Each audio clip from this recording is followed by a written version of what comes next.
Bom, pessoal, eu resolvi gravar essa nossa aula aqui de número 2 de análise estrutural 1, porque nós fizemos o cálculo de dimensionamento de armadura transversal em vídeo, mas nós não tínhamos feito o dimensionamento de armadura longitudinal, que era a aula anterior àquela, né? Então, apesar de estar na ordem inversa, mas nós podemos aí resolver facilmente essa pendência que nós tivemos aí a partir dessa aula posterior aqui que a gente está gravando sobre o dimensionamento de armadura longitudinal dessa vez, tá bom? Então, sem mais delongas, vamos para a aula de como saber calcular ou dimensionar, no caso, uma armadura longitudinal, ok? Então, seguindo aqui, antes da gente começar, só uma curiosidade. Muitas vezes a gente vê em exercícios, né, que a gente está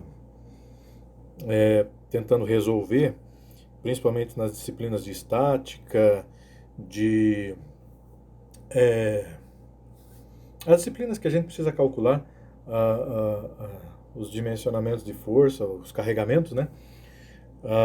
A gente encontra muitas vezes o valor já dado pelo exercício em kilonewtons, por exemplo, né? E a gente às vezes não sabe da onde que vem aquele valor ou como calcular aquilo dali. Pensando nisso, eu coloquei só essa curiosidade inicial aqui, tá? Para a gente poder sanar talvez alguma dúvida que você possa ter aí, tá bom? Então veja só, para o cálculo do peso da alvenaria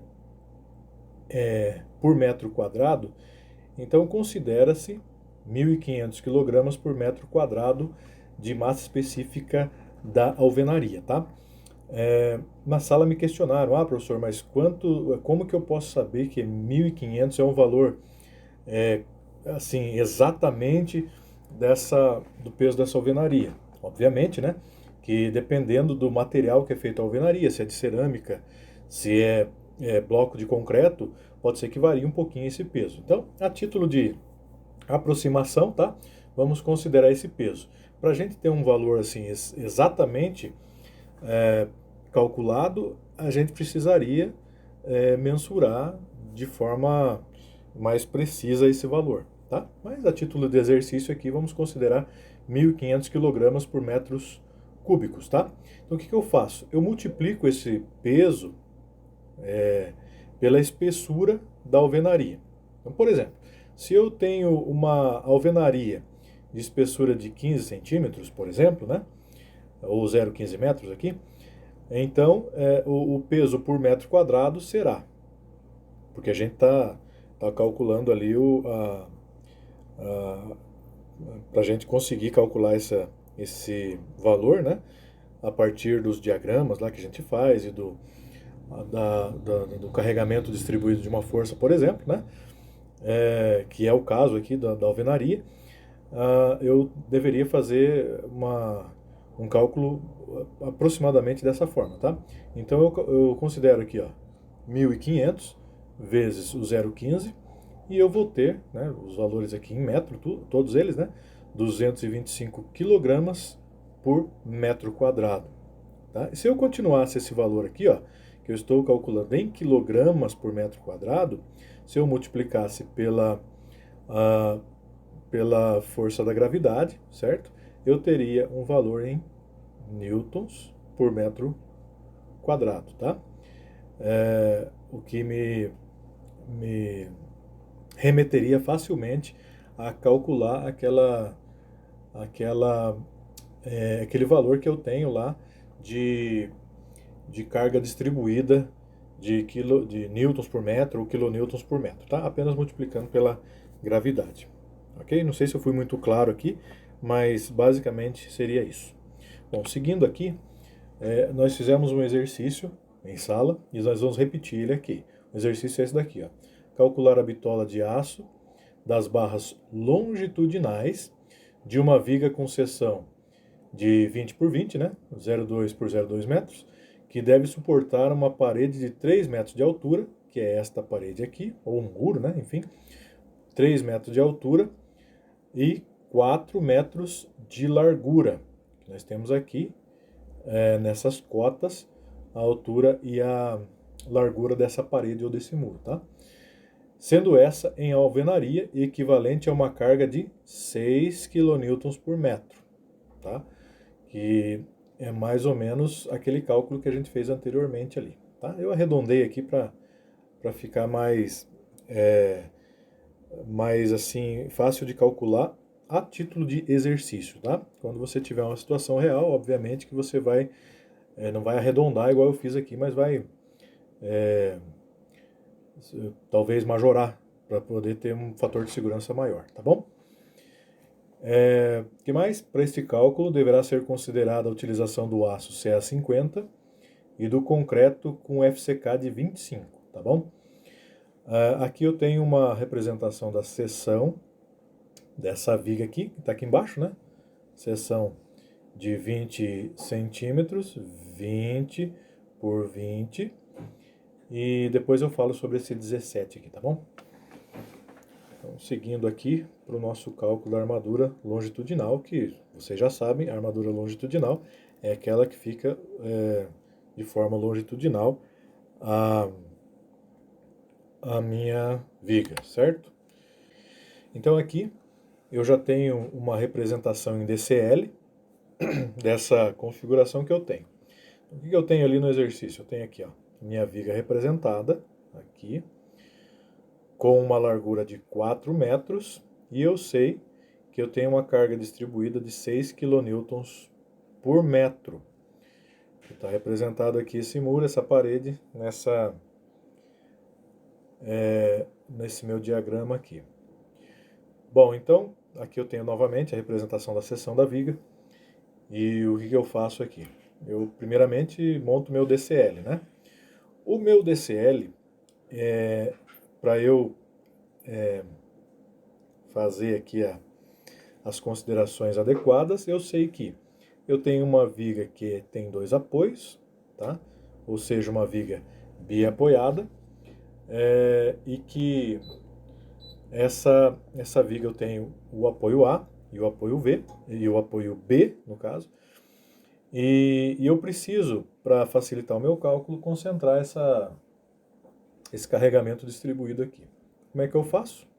Se eu tenho 6 kN por metro, em 4 metros, eu multiplico a carga distribuída pelo comprimento total da viga, né? Então, 6 vezes 4, 24, o quê? 24 kN. E eu sei também que quando eu tenho um carregamento distribuído em forma de um retângulo, certo? A minha carga ela vai ficar concentrada exatamente no meio da viga, por isso eu tenho 2 seções agora de 2 metros, certo? Seguindo, já partindo para os meus cálculos, né? Eu tenho aqui novamente esse DCL que eu fiz simples da minha viga, então agora eu tenho que calcular os apoios e o momento máximo, tá? Então, partindo aqui para as reações de apoio. Aqui já está os cálculos todos feitos, porém, quando você for fazer o exercício, obviamente você vai ter que encontrar esses valores. Mas eu vou fazer passo a passo aqui, ó. Então, o que eu tenho inicialmente? A somatória das forças verticais igual a 0. Convencionando o meu valor positivo aqui, né, para cima. Ou seja, todas as forças que no meu DCL estiverem incidindo para cima serão positivas, as que estiverem para baixo serão negativas, tá? Isso aqui é título de cálculo para facilitar o cálculo que a gente está fazendo. Então, o que eu tenho apontando para cima? Eu tenho VA e tenho VB. Então, eu tenho positivo VA mais VB, e eu tenho descendo aqui o valor de 24 kN. Então, se positivo é para cima, para baixo é negativo, né? 24 kN igual a 0. Ou seja, se eu arrumar essa equação aqui, eu vejo que eu tenho 2 incógnitas, né? Então, o VA igual a 24 menos VB, passando esses 2 valores para o outro lado do sinal de igual. Ou seja, fiquei com uma equação. Então eu tenho que resolver essa equação aqui primeiro para poder continuar o cálculo. Obviamente, pessoal, que aqui a gente está falando de uma carga distribuída simples, né? De uma parede aqui, de um muro qualquer. Então eu facilmente obteria esse valor mesmo sem fazer o cálculo aqui, né? Mas a título de exercício eu acho interessante a gente fazer para o pessoal não se perder aí nesse cálculo aqui, tá bom? Então, a somatória de momentos é o próximo passo que eu faço, né? Para eu poder resolver essas duas incógnitas. Por quê? Porque eu sei que o momento eu considero um ponto da viga qualquer e com isso eu sei que o momento em cima desse ponto é zero. Portanto, eu posso considerar, por exemplo, aqui no VA, se eu considero esse ponto aqui no meu cálculo, significa que o momento logo em cima desse ponto vai ser zero, então eu consigo resolver os outros pontos da viga, porque eu tenho distância deles até o meu ponto de referência, que no caso que eu peguei desse exercício é o ponto A, tá? Então, somatória de momento, poderia colocar aqui momento em A, é igual a zero. E considerando também, convencionando, né, o meu momento positivo no sentido anti-horário, tá? Então, voltando aqui para a minha referência, perceba que eu estou aqui no meu ponto A. Eu vou pegar o primeiro valor que está mais próximo do ponto A, não necessariamente nessa ordem, mas eu vou fazer para ficar mais entendível aí para vocês. Então, é o 24, tá? Esse valor de 24 ele está mais próximo do meu ponto A. Então eu peguei ele aqui primeiro. Então veja que no meu diagrama essa seta está apontando para baixo, porque é a minha incidência de força que eu concentrei lá meu carregamento de 6 kN por metro. Veja que se eu considerar esse ponto A e considerar a força incidindo nesse ponto logo a 2 metros, a tendência de giro desse ponto referência vai ser no sentido horário, certo? Muito bem. Se esse ponto de referência e essa força também de referência minha aqui, a primeira força, está incidindo no sentido horário, significa que o meu momento é negativo. Por quê? Porque eu convencionei no início que o momento positivo era anti-horário. Portanto, menos o quê? Eu sei que momento é força vezes distância, né? Então, 24 vezes 2, que está aqui, ó, 24 vezes 2. Tenho mais alguma coisa aqui para eu considerar como força atuante nesse ponto de referência A? Tenho. Tenho aqui a força VB, que eu ainda não sei. Aqui já está a resposta, tudo que está em vermelho é a resposta, tá? Mas eu não sei ainda, não sabia ainda, né? Até então no exercício, então ela está apontando, a flechinha aqui está apontando o sentido dela para cima. Então se eu pego essa referência aqui, significa que apontando para cima ela vai ter esse sentido de momento, essa reação aqui, ó. Opa, voltei aqui sem querer, desculpe. Então a tendência é pegar isso daqui, ó, ela vai ter essa tendência de giro.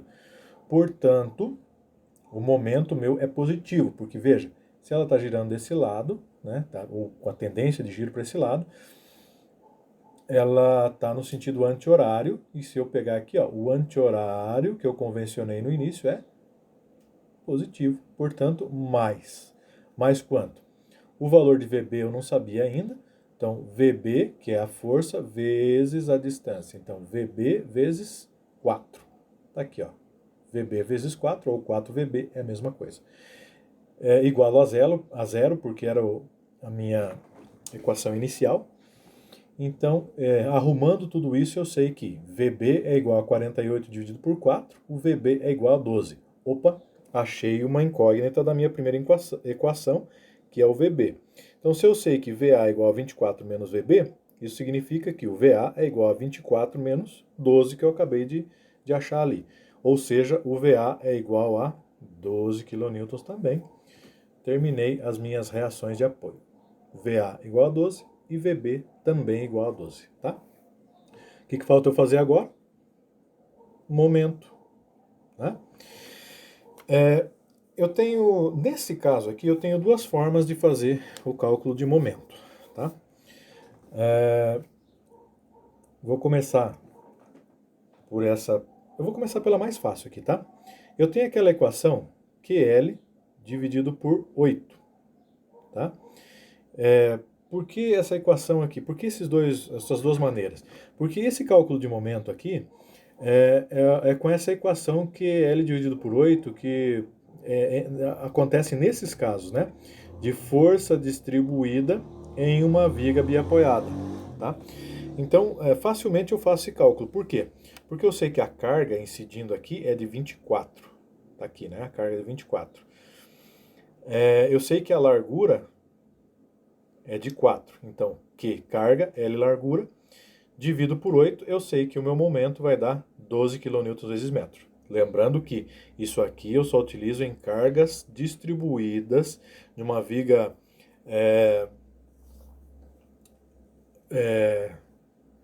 que tem o carregamento uniforme, né? Que ela é simétrica, os dois lados são simétricos, então eu posso fazer dessa forma aqui, tá bom?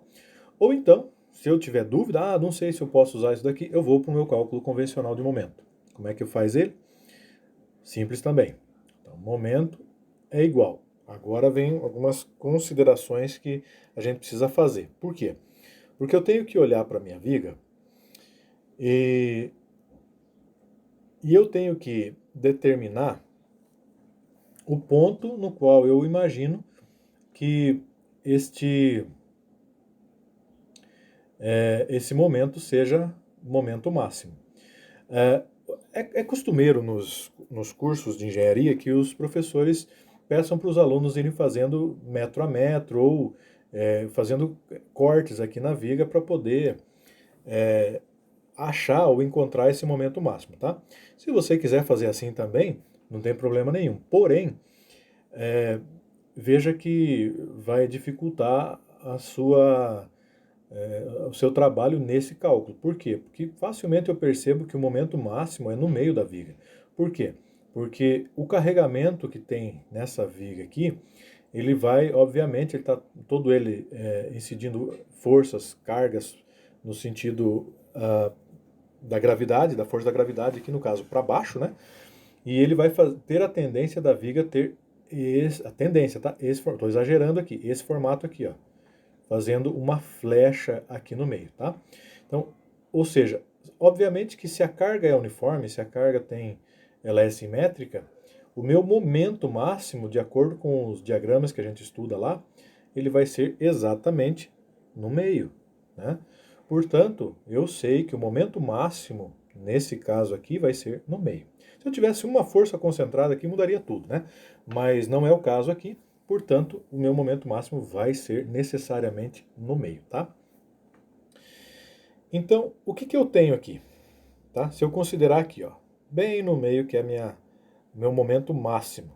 Momento máximo e cortante zero, né? Quando a cortante corta o diagrama, o meu momento é máximo. Então, eu sei que aqui é o momento máximo. O que eu tenho aqui, ó? Considerando, vamos olhar daqui para o lado esquerdo, tá?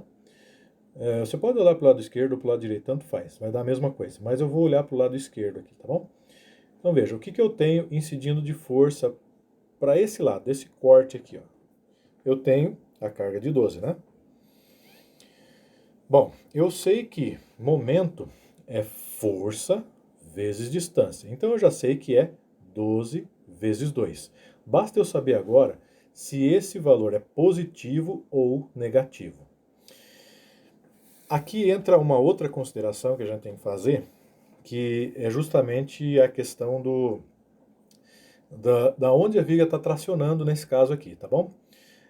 Teve uma aula que eu dei para vocês aí sobre as incidências de força dentro de uma viga, tá?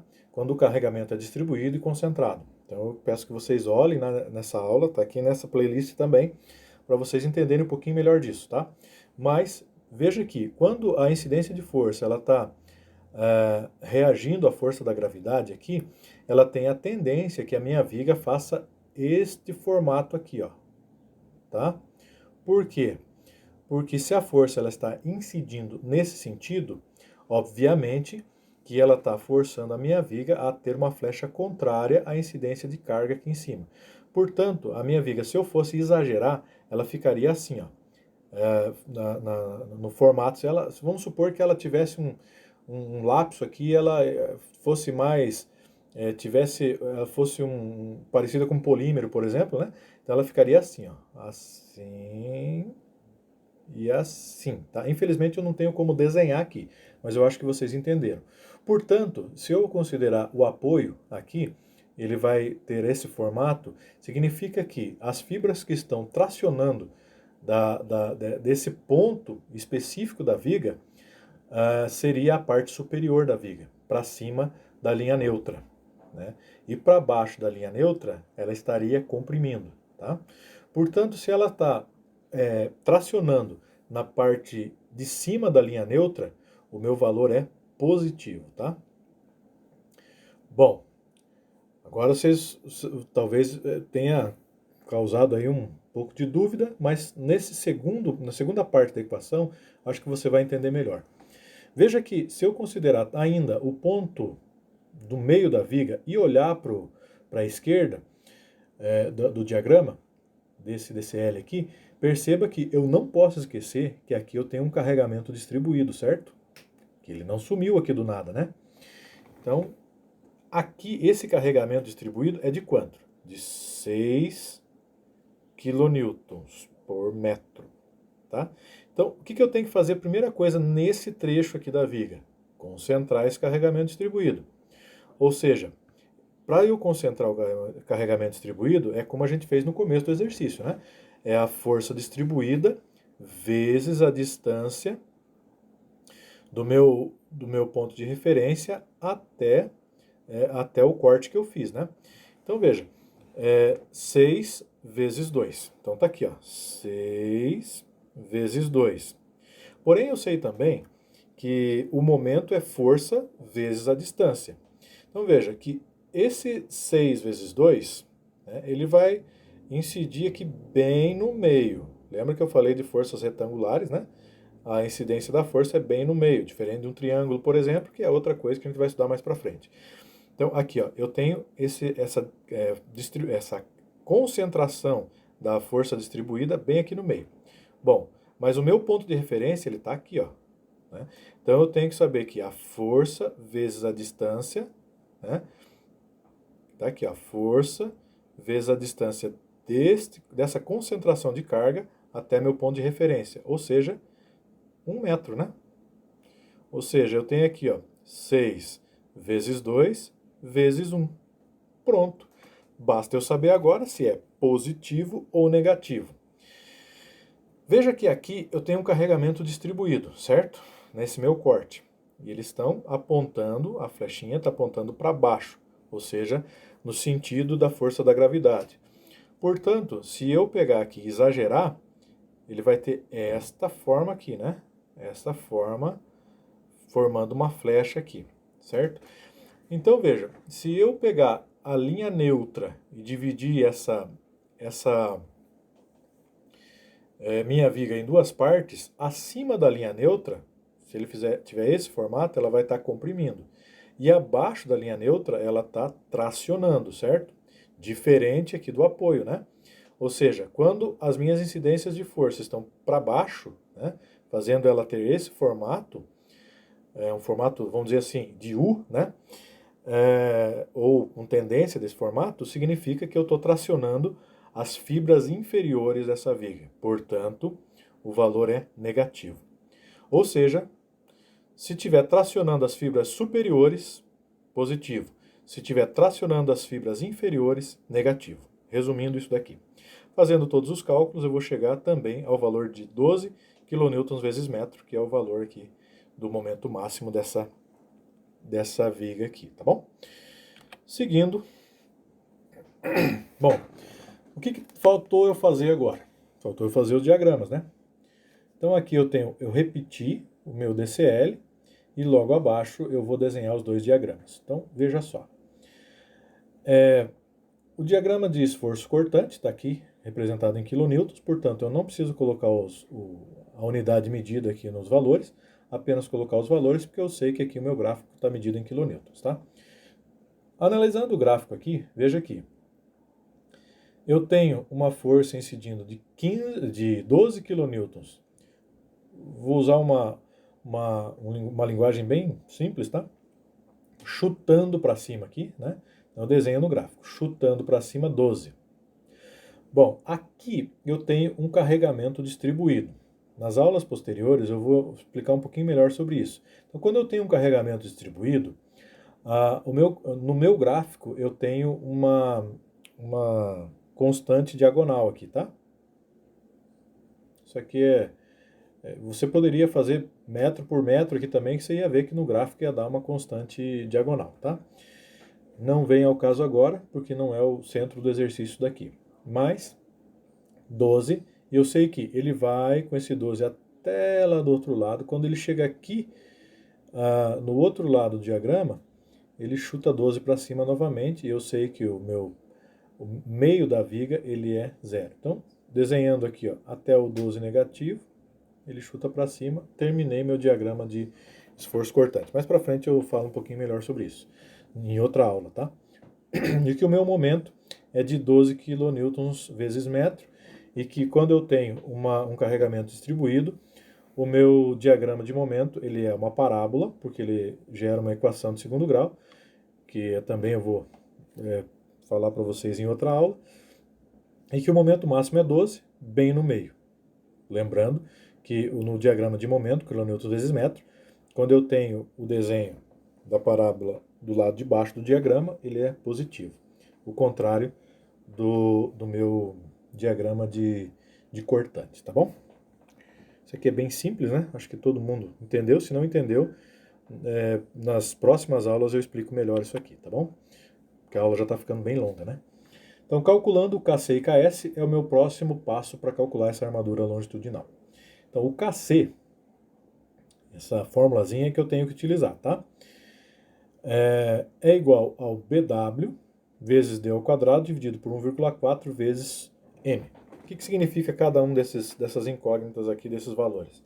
Significa que o meu KC é o coeficiente que eu vou achar agora para eu poder calcular o KS e a armadura posteriormente, tá? Você vai ver na sequência isso daqui.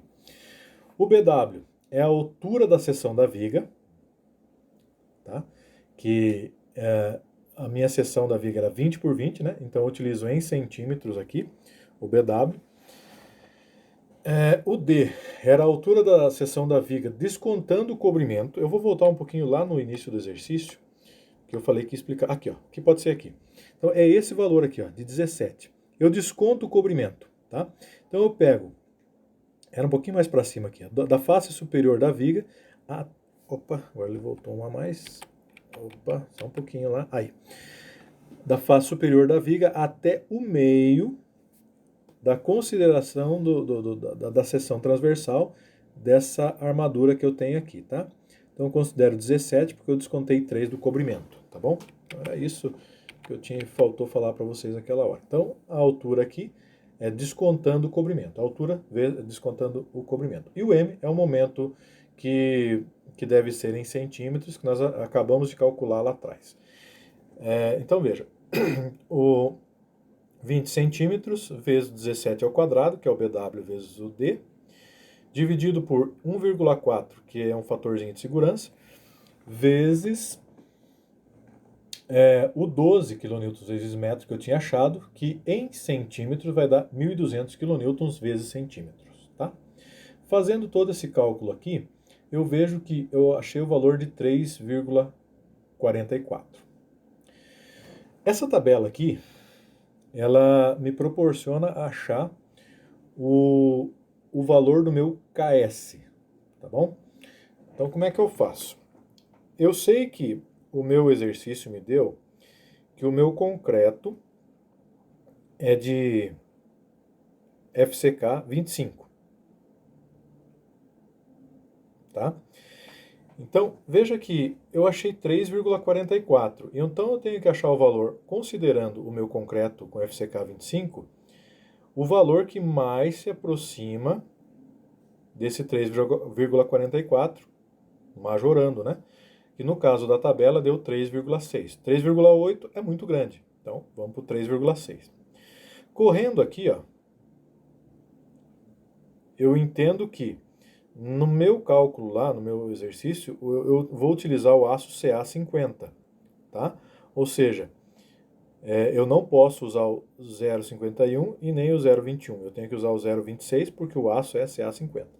Então, resumindo, esse KC serve para eu achar o valor aqui nessa tabela, correr a tabela e achar o meu KS. Então é 0,026 o KS, tá bom?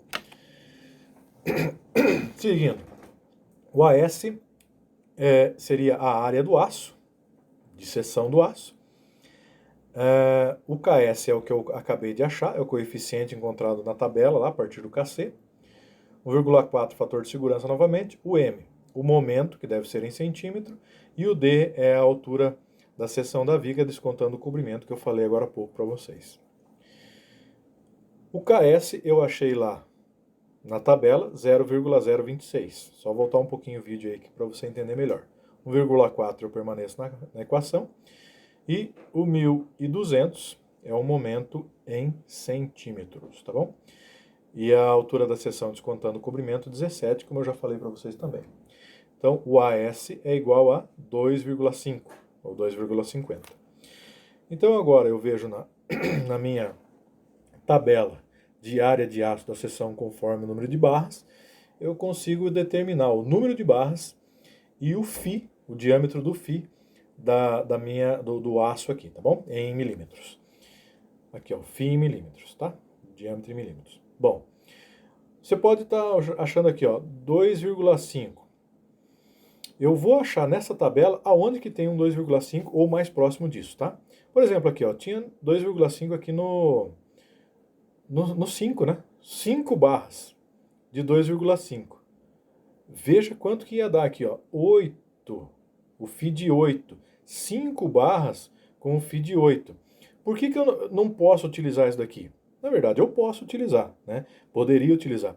Mas se eu utilizar esse valor, eu vou estar onerando muito a obra, né? 8 barras para uma viga dessas é muita coisa. Então, eu vou tentar achar um valor menor aqui, ó. No caso, eu achei aqui, ó. 2 barras também tem 2,5, tá?